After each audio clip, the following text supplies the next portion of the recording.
Ouais, bonsoir, bonjour, de partout là où vous nous suivez, une fois encore de plus, Nakati Wanda Kunabino, Masolo ya Sika TV, tu es le Nakati Wanda Kunabino, en force, comme toujours, tout c'est toujours avant tout Banda, Bandekonanga toujours, il y a France, Belgique, Allemagne, partout, Bandekonanga Congolais, Sika Boza Golanda. En tout cas, tant qu'on est sur l'image Nabiso, vidéo Nabiso, pour Nabino Masolo Sika TV, tu sais, toujours s'abonner massivement à site Nabiso. Sur OK, na mopanze vidéo na c'est Nabino Batava français, na Belgique, Allemagne, va pays différents, côté où vous appelez Lingana Boye, Bakeno français, tu remarqueras, abonnez-vous. Donc, Boye Bako s'abonner massivement, na mopanzi, tout est anglais, Bakomaka, subscribe. Donc, Boye Bako s'abonner. Léonaye, na Katimanda pour Nabiso Andeko, c'est juste pour parler d'un frère, où ils ont insulté, mais il faut quand même recadrer la chose à la personne de monsieur Tchatumba. Je pense, pour moi, le monsieur c'est un tribal, c'est un mauvais monsieur. Monsieur Morozo, c'est exemple, dans la communauté congolaise, mais c'est Morozo, dans la communauté congolaise. Pourquoi je dis ceci? Parce que les langues comme on a dit, nous avons un fort qui soucie qui mingi, Kabila a des côtés. Oui, les langues Kabila a des côtés, on peut dire officiellement, Kabila a toujours cessé, a toujours ça après 18 ans, il y a dictature, rupture et ça facilement mais le président Etienne Tshisekedi, président de la Congo, il n'est pas censé que Moutouni soit fait de la vie.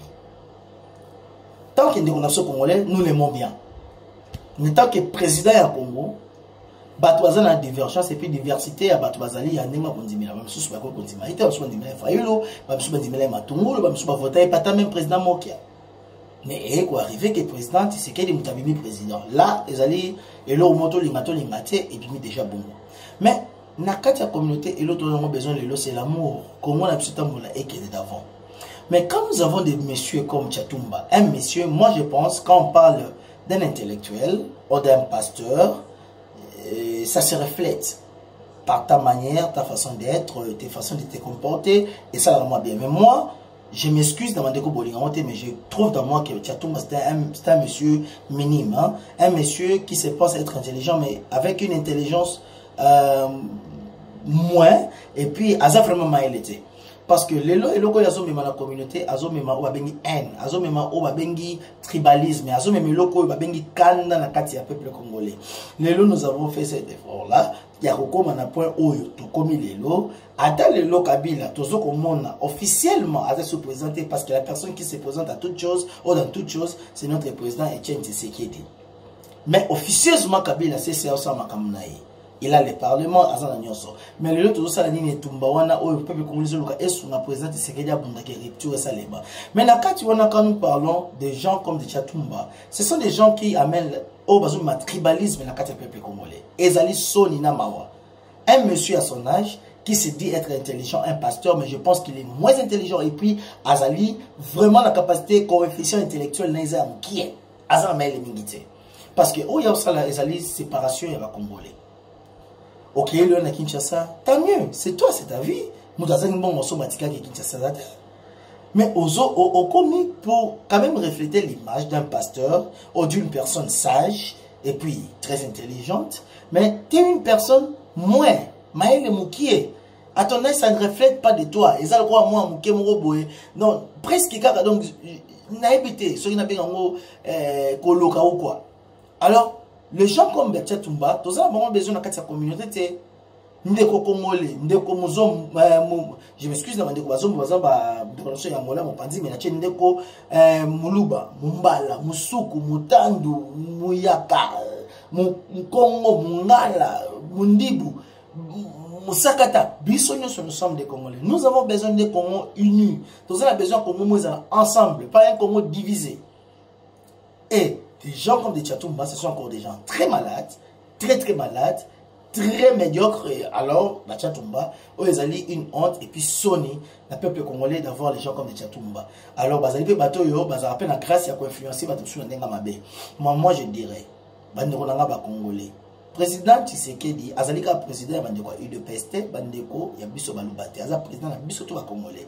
Je m'excuse bandeko mususu baluba ba koki kozala te parce que je sais aussi des baluba o bien que ndeko Tshisekedi azali ndeko moluba mais bazali pe contre peut-être bazo séparate na ndenge ba makambi marché qui comme na problème mais effort de sali pe lutte na biso zo ko continuer mais zali qui est quand même to gagner bataille mais to gagner guerre au pour le moment bataille pour continuer sur la bataille sur ce ya au azoluka achevé à katanga nzela mais quand même guerre au to bundaki ya kabila lomo et c'est ça l'ennemi donc il faut to ba kozala na bomoko il faut to ba kozala amour il faut to ba kolingana parce que sans amour sans unité na Congo nous n'irons nulle part bande konangai. Et les lots batuka bachatumba baza batu bazoluka ba division batu bazoma ba erreur bazoma buzoba ils appellent la bateau comme ça bayoka ka bango na ba erreur mike batatra kwa bachatumba wana qui se prétend être pasteur et intelligent mais moi je ne trouve pas qu'il est intelligent je ne trouve pas que c'est aussi un pasteur c'est une personne au azalika ka je pense un parvenu animateur ka rokuta na pena poto mais là ça se retrouve dans katia poto pas zongi na ba circonstances to royebele là mais c'est une honte pour le peuple congolais cause na batuka bachatumba. Alors, on a congolais, tout le monde malade de Kabachatumate. Tozalaka uni to lingana, mongala, mutetela, mukongo, muluba, bandundu, musakata, bisotu, toza mutu moko. Ya homoni papa na tango wana lo bagani ni keno ekolo bo moko. Mabele bon moko, bolingo be moko. Bandeko nanga to lingana. Bandeko nanga to zala uni. Le Congo a besoin de notre unité. Nous avons besoin ya kosangana soutien pour notre président Oyazali. Vouloir ou pas, c'est notre président. Il faut que les matos supporter. Et puis, déjà, les parents au-dessus de ça, il y a un Kabila qui est sur Kabila Sali Congo. Bon, nous avons toujours besoin de la Congolais, peut déjà tous tout est parce qu'on a unité, amour, ensemble, pour te porter pour la si pas, et qu'on a pas si. Alors, de monsieur Tchatumba, c'est un monsieur pour moi qui fait la honte. Il y a peuple congolais et puis oyo azoko refléter image ya congolais en soi qu'il y a une personne oyo akoko s'appeler facilement un pasteur toté une personne oyo asala la nzambe un homme de Dieu donc na yaki le loka pour expliquer que bande ko beaucoup na bozo ba chatumba te to saba congolais to linga mboka to sala uni to sala forme mboka to kende liboso. Et ça, il y a une mobola teti, il faut encore de plus big up. Et puis la single moment de Kolamata, nous sommes dans la souka. Boyba s'abonner massivement na site na biso yangai na comme ya masole ya Sika TV. C'est beaucoup tu wana. Nabandeko ya français, bon moi bakomi abonnez-vous. Nabandeko ya anglais. Kaka na see vidéo wana bon moi bakomi subscribe, tout abonnez-vous. Et puis tout étranger ou étrangère qui suivra cette vidéo. Alors, pour vous abonner, c'est une chose vraiment facile. Quand vous regardez ma vidéo, c'est juste là à côté, vous verrez que ça vous demanderait de vous abonner. Donc, si vous appuyez facilement sur abonner, et là, vous serez abonné directement, donc nous partagerons plus de mon pays, le Congo, et encore des diverses choses qui viendront dans l'avenir.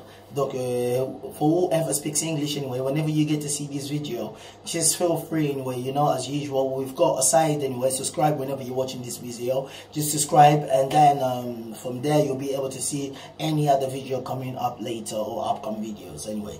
Merci na wande konyoso obolingi biso, obolinga biso mingi topesi no, merci mingi, boye bakozala malamu, plein de bonnes choses, wande konanga masola sika bino yo mobola teti, big up, plein de bonnes choses, bisous, bonne journée.